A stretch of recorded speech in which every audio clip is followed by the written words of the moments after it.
Bem-vindos, bem-vindas. Vamos para um papo cabeça. Um assunto que realmente ele tende para um ideal, né? Que pode ser pensado como algo assim, apenas ideia, apenas filosofia. Tem esse viés, né? Mas a gente precisa ocasionalmente ponderar sobre essas questões, abordá-las, maturar essas ideias na nossa mente, para que possamos crescer, possamos ampliar nossa percepção, né?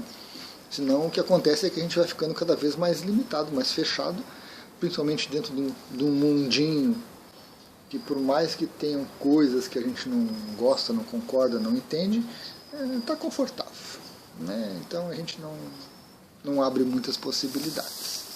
Vamos lá, vamos tentar, né?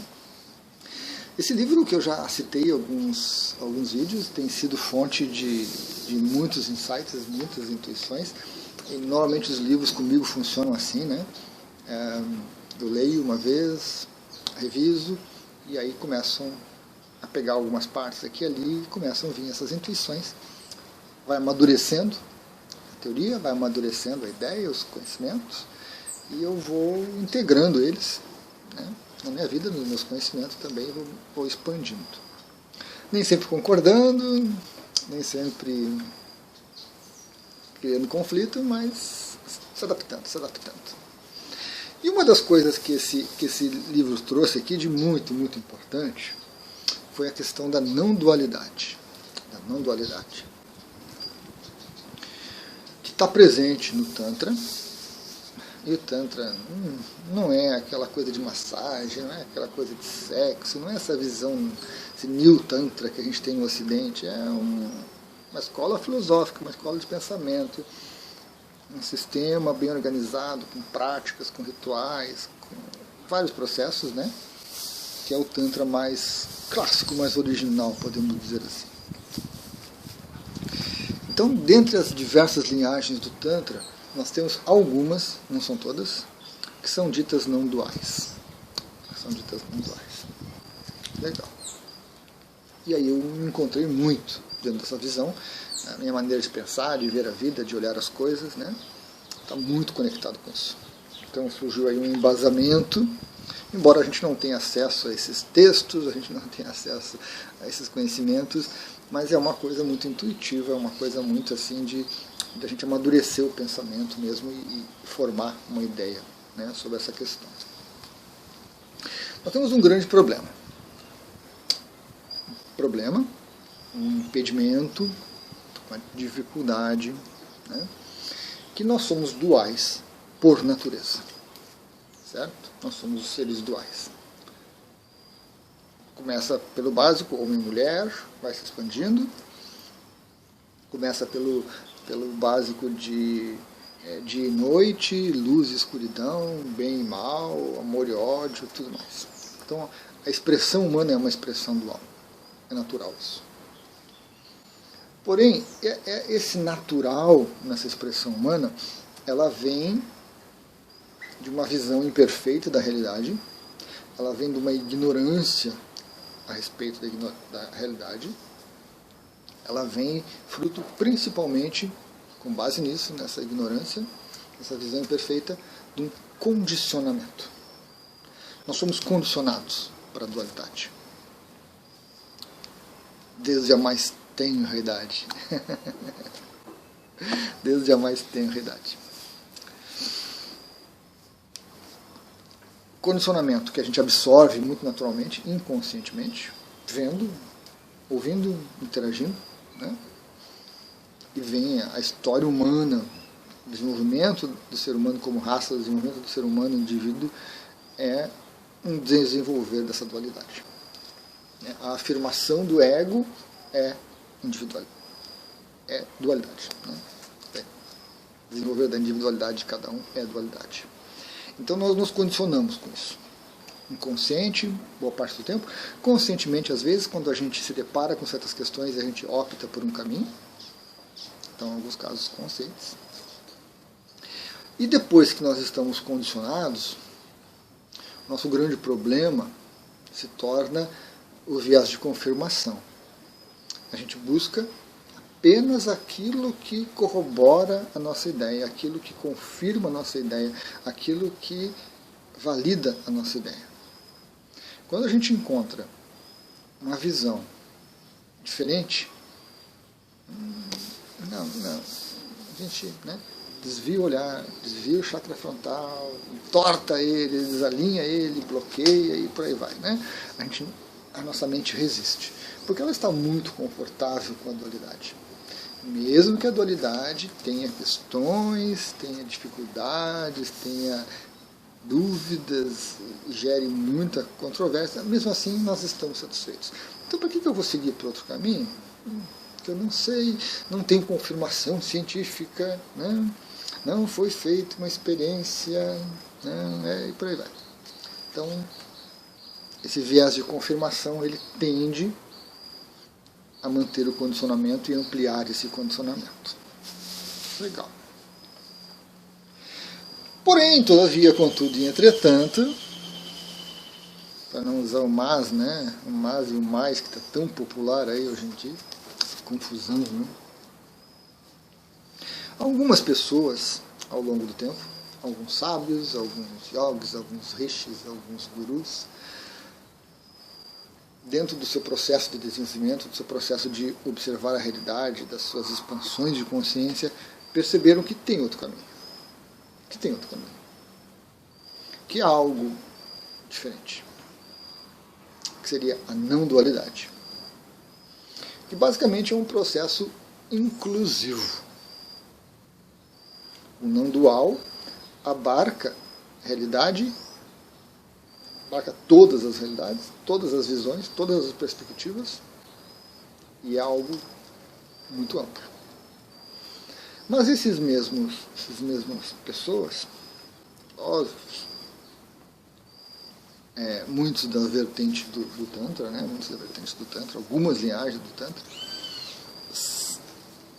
observaram também que o ensinamento não dual é muito complexo para a maioria das pessoas.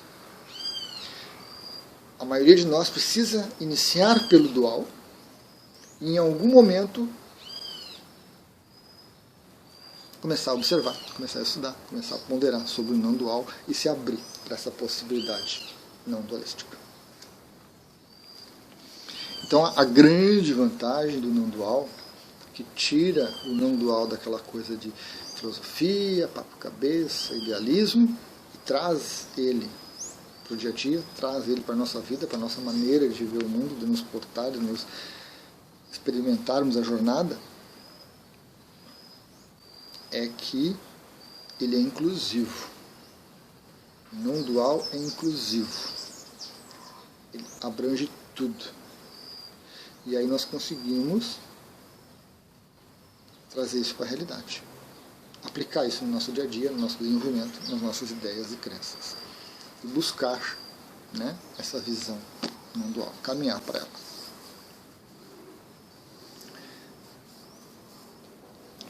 Apesar de que a visão não dual, ela não é assim grandemente complexa. Tem a sua complexidade, mas ela traz algumas coisas muito simples, muito práticas, que às vezes até a gente já tem um comportamento desses não dual, uma visão não dual, e nem nos percebemos. Então, também boa parte do trabalho é ampliar algo que já está presente.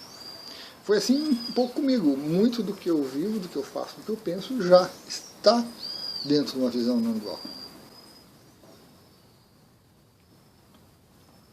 Então houve um reconhecimento e aí ficou mais fácil. Então, coisas que eu me debatia, coisas que eu não conseguia lidar, eu não conseguia entender, não conseguia trabalhar, quando eu percebi essa mudança de perspectiva, ficou mais interessante, mais prático, mais fácil. E o relacionamento com as pessoas fica mais fácil também. Porque dentro da dualidade nós temos conflito. É a minha visão contra a sua visão. E aí quem for mais hábil com as palavras, quem for mais hábil com os conceitos, quem for mais impositivo energeticamente ou fisicamente, convence o outro, faz o outro mudar, faz o outro ceder e aí por diante. É uma batalha de egos, né? Um grande conflito de egos que a gente vê pelo mundo todo. É o que nós temos hoje, ego. Um conflito. Quando você parte para essa perspectiva não dual, além de você respeitar a visão do outro, que é a primeira decorrência, então você aceita que o outro pensa diferente, sente diferente, vê diferente, vive diferente, você respeita isso, mesmo que você não concorde, não é uma questão de concordar, é uma questão de respeitar.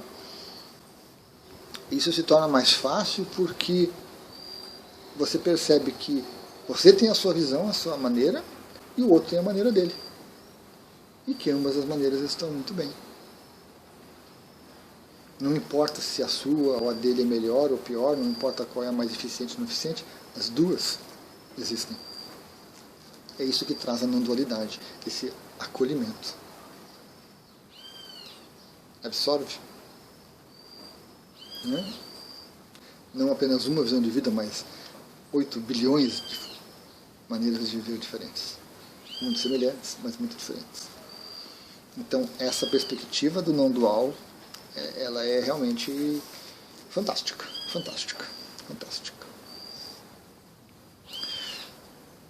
Um outro exemplo, assim, para tornar a coisa um pouquinho mais prática, né? Nós, seres humanos, estamos acostumados a nos ver como seres com defeitos e com qualidades. Os defeitos têm que ser eliminados, deletados, apagados, mortos e exterminados, e as qualidades têm que ser desenvolvidas até a quinta essência, né, da coisa. Essa é a visão dual. Essa é a visão dual. Dentro de uma visão não dual, o ser humano tem características. O ser humano tem características. Dezenas, centenas de características. E cada uma delas, podemos colocar uma escala de 0 a 100, você regula. Você já nasce com uma herança cultural, uma herança genética, uma herança energética, tem um vídeo sobre isso, que vão te dar ali, para cada uma dessas características, vai te dar um número, né? Um percentual. Legal. Então podemos tomar, por exemplo, uma característica como a inveja. De 0 a 100, tem aquele que tem 100%, né? Aquele invejoso ferrenho, né? E tem aquele que tem 2, 3 de inveja. A pessoa não sente realmente inveja de ninguém. Então, não é que a inveja seja um defeito. A inveja é uma característica do ser humano. Todos os seres humanos têm inveja como característica. Todos os seres humanos. É a definição do ser humano. Porém, um tem 2%, 3%, outro tem 30%, 40%, 50%. Isso vem de fábrica. O Criador nos oferece. Depois, com o tempo, você começa a gerenciar. Você começa a reconhecer em você, no processo de autoconhecimento, eu tenho inveja, e a minha inveja é tanto. E aí você começa a gerenciar. O gerenciar não é cortar fora a inveja. O gerenciar é você dar vazão para a inveja. Você perceber aquela inveja fluindo em você e você simplesmente sustentar ela e não manifestar. Nós temos 5, 6, 7 emoções básicas aí, né? Os estudiosos divergem um pouquinho. Mas, por exemplo, a raiva. A raiva é uma característica humana. Ela não é um defeito, ela não é um vício, ela não é um veneno, ela não é uma praga, não é algo que você tem que eliminar de você. A raiva é uma característica do ser humano. Todos nós temos raiva. Em qual grau, em qual nível, em qual percentual? De 0 a 100. Tem pessoas que têm 90% de raiva. Qualquer coisa, o sangue ferve, a pessoa vai para cima, a pessoa briga, xinga, ameaça, impõe e por aí vai. Tem pessoas que têm 2%, 3% de raiva. E independente desse nível que você tem daquela característica, você vai gerenciá-la. Você vai gerenciá-la. Então, à medida que você vai despertando, que vem com autoconhecimento, que vem com autoobservação, que vem com reconhecimento, não importa quanto você tem de raiva, você vai gerenciar aquilo. E você vai viver com aquilo. Você vai nascer, seu corpo vai morrer, você vai continuar existindo depois que o corpo morrer, e você vai continuar sentindo raiva. Mas você vai gerenciar. E esse gerenciar é, em alguns momentos você dá vazão, em alguns momentos você não dá vazão. E aquelas características que se tornam, com o passar do tempo, desnecessárias, elas ficam em segundo plano, terceiro plano, quarto plano. Estão ali, mas não causam mais nenhuma questão. Mas ainda continuam com você, porque você é um ser humano e a raiva é uma característica do ser humano. Na hora que você tirar a raiva, cortar, deletar, não é nem zerar a raiva, ela está ali presente, mas zero, né? Mas você apagar ela de você, você começa a modificar-se a ponto de deixar de ser humano. Você se torna outra coisa. Não temos definição para isso ainda. Então, temos centenas de características. Quando você olha pelo dual, você diz, essas são boas, essas são ruins. Essas são qualidades e esses são defeitos. E aí tudo que é ruim, tudo que é defeito nós queremos apagar, eliminar, e tudo que é bom nós queremos potencializar e maximizar. O que soa para você? Manter essa visão dualista, de separar a gente, né? E aí você não separa só as suas características, você começa a separar tudo. Você separa as pessoas em boas e más, você separa os animais, as plantas, as comidas, as atitudes, os atos, as escolhas, a gente começa a separar tudo, né? A gente se torna dual em tudo. Ou você prefere uma visão não dual, que é inclusiva.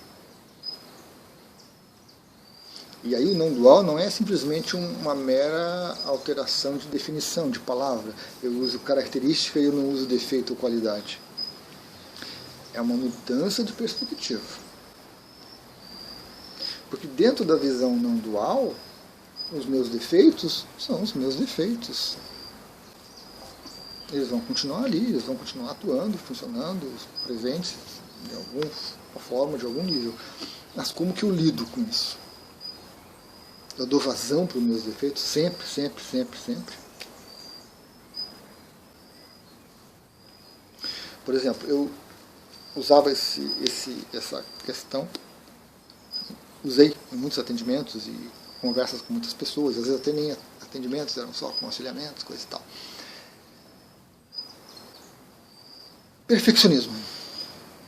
Perfeccionismo é um defeito ou é uma qualidade? Dentro da visão não dual, o perfeccionismo é uma característica, dentre tantas. Dentro da visão dual, em geral, o perfeccionismo é ruim, é um defeito. As pessoas não gostam de pessoas perfeccionistas. Quando você se depara com alguém perfeccionista, você... que cara chatinho, ela vem de novo com essas manias, com essas coisas. A gente não gosta muito. Mas o perfeccionismo, ele pode ser bom ou pode ser ruim. Todas as características que dominam você, que estão inconscientes, são basicamente ruins, causam problemas. Então, se o perfeccionismo domina você, é ruim.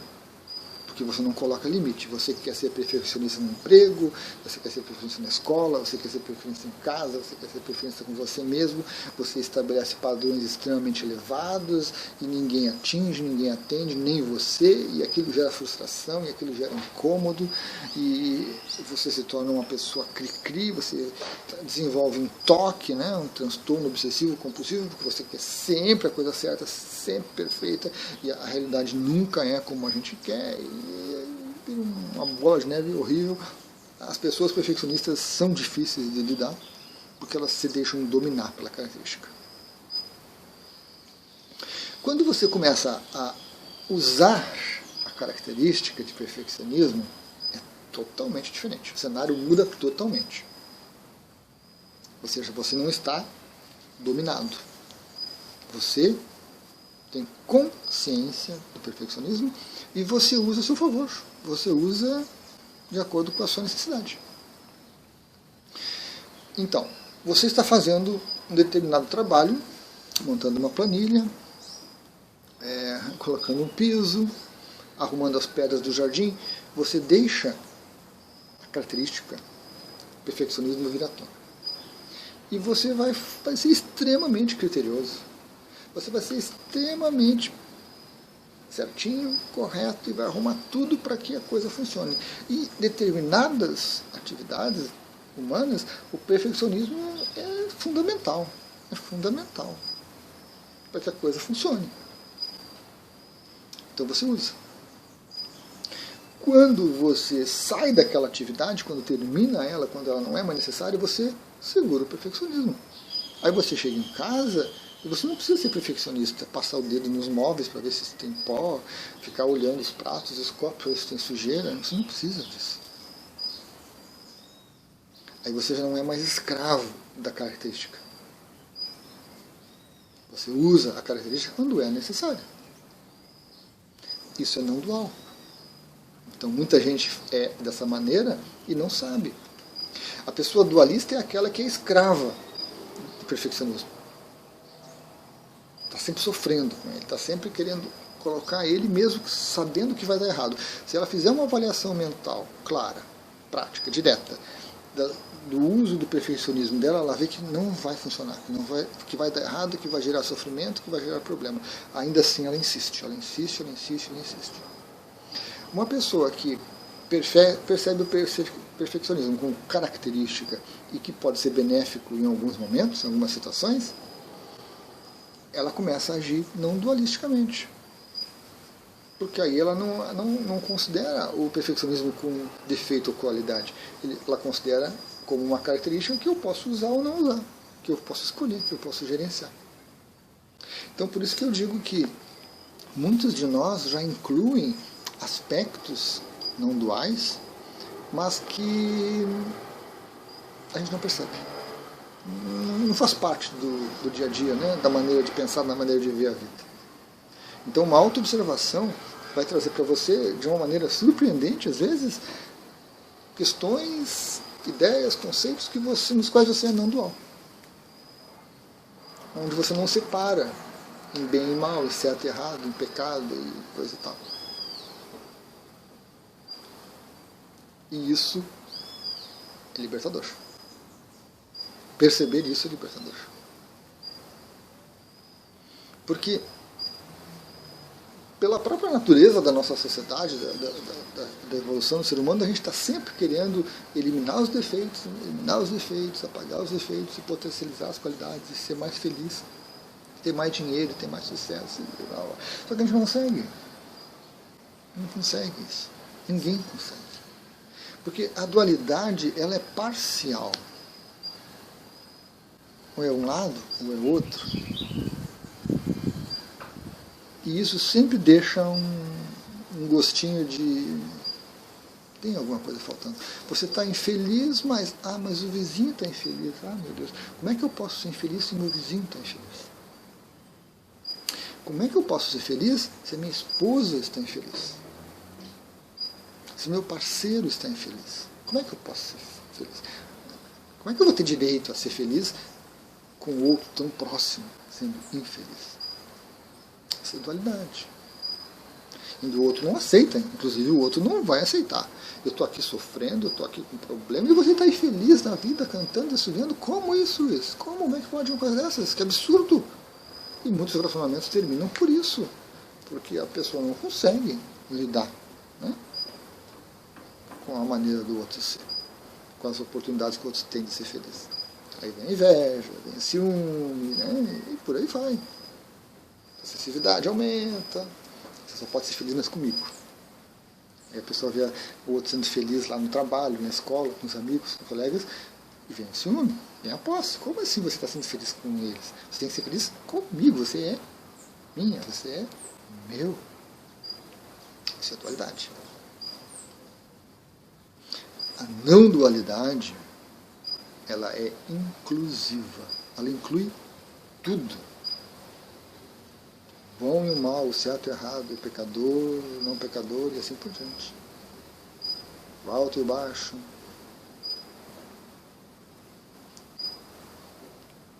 Ciências exatas e ciências humanas. A dualidade tem essa característica. Mas o conceito de não dualidade, ele é não dualidade. É algo assim muito amplo. E essa amplitude é que traz a dificuldade do entendimento. É isso que nos oferece essa complexidade. Nós temos exemplos na filosofia, na religião e tudo mais, de tentativas dessa não dualidade. Né? Eu e Deus somos um. Eu sou Deus. Isso é não dualidade. Porque na não dualidade não existe separação criador e criatura. Existe uma coisa só. Mas como que estou eu aqui? Cadê o Deus? Existe manifestação, que é diferente. Manifestação é inclusivo, é não dual. Criador e criatura lá e cá. Mundo espiritual lá, aliures. Mundo material cá. É dual. Quando você começa a observar o mundo material e o mundo dual como uma coisa só, você está desenvolvendo uma visão não dual. E aí nós precisamos ampliar isso. Ampliar. Cada vez mais. Trazer essa visão cada vez mais no nosso dia a dia. O que é complicado. Porque existem centenas de exemplos onde a sua mente vai se debater, a sua mente não vai aceitar, não vai concordar, não vai gostar, não vai querer e pronto, acabou. Pronto, acabou, não quero. Não é assim. Não pode ser assim. Porque o condicionamento é muito forte. E aí brigar com isso, em geral, é muito dolorido. Muito dolorido. Mas, porém, todavia, contudo e entretanto, se você está no caminho de despertar, você precisa considerar cada vez mais a perspectiva não dual de tudo que existe. E encontrar meios, encontrar palavras, encontrar ideias que consigam se encaixar dentro dessa perspectiva não dual. Às vezes é muito simples. Defeitos e qualidades. Características. O ser humano tem centenas delas. E aí a gente vai ampliando. Esse vocabulário, essa maneira de perceber, essa maneira de ver as coisas. Sem isso, nós não vamos a lugar nenhum. Nós não vamos evoluir. Nós vamos nos desenvolver. Você vai pegar suas características boas e pode desenvolvê-las. Vai sufocar as negativas, vai esgoelar as negativas, vai trancar as negativas lá dentro, ao ponto de que você tem o corpo não aguenta, a mente não aguenta, você desenvolve uma doença. Mas você vai valorizar só as coisas boas, só o que você acha certo. Só o que a dualidade diz que é bom, só que o que o grupo diz que é bom. Meu Deus. Então você acredita no meu Deus, senão você está perdido. Você vai para o inferno. Mas eu não acredito em inferno. Não, mas é o meu inferno. Você vai para o meu inferno. Mas como é que eu vou para o teu inferno se é teu inferno? Né? Então surgem essas questões todas que a gente precisa ressignificar. Nós nos desenvolvemos como seres humanos, nós não evoluímos ainda. Nós chegamos no ego e paramos. E já vão lá um bom par de anos aí, muito tempo. Nós só vamos dar um salto de evolução quando a gente conseguir incluir uma perspectiva não dual. Acolhimento de tudo, respeito, inclusão de tudo. Começa com você. Começa com você o caminho. Não dá para esperar que alguém faça, que o governo faça, que o Estado faça, que a humanidade faça. Começa com você. Você tem que desenvolver uma visão não dual. A perspectiva. Você tem que começar a pensar de maneira não dual. A maneira dualística vai ser sempre tira isso, tira aquilo, isso é bom, isso não é, isso vale, isso não vale, isso presta, isso não presta, esse é melhor, esse é pior. A dualidade está presente em tudo que o ser humano faz. Você vai ter que incluir uma perspectiva não dual. Tudo o que o ser humano faz é próprio do ser humano, faz parte do processo de evolução, de crescimento, de desenvolvimento do ser humano. É natural do ser humano. Ser bom ou ser ruim, ser certo ou ser errado, errar e acertar, tudo mais, faz parte do ser humano. Ok, então está muito bem. Está muito bem. Se eu medito ou se eu não medito, se eu acredito em Deus, se eu não acredito em Deus, se eu sigo isso, se eu sigo aquilo, se eu tenho guru, se eu não tenho guru, está tudo muito bem. Faz parte de toda essa experiência humana. Essa é uma visão não dual. Você até pode se perder ocasionalmente em julgando, em condenando. Ah, isso não pode, isso não deve. Isso. Porque às vezes entender é algo muito complexo. Né? Requer conhecimentos históricos, requer conhecimentos mais localizados, mais específicos de uma cultura que foge ao que nós temos hoje. Que fogem, que faltam dados para a gente poder avaliar. Mas ainda assim você pode exercitar a sua não dualidade olhando de uma maneira acolhedora para todos os lados, como todos os lados estão certos, porque são manifestações do todo. Deus, o Criador, como você preferir chamar. Legal, pessoal? Bate-papo, cabeça, não dualidade, traz bastante informação para a gente, bastante oportunidade de autoconhecimento, né? Da gente ser avaliado, da gente se observar e de perceber o quanto nós estamos presos nessa dualidade. Gratidão.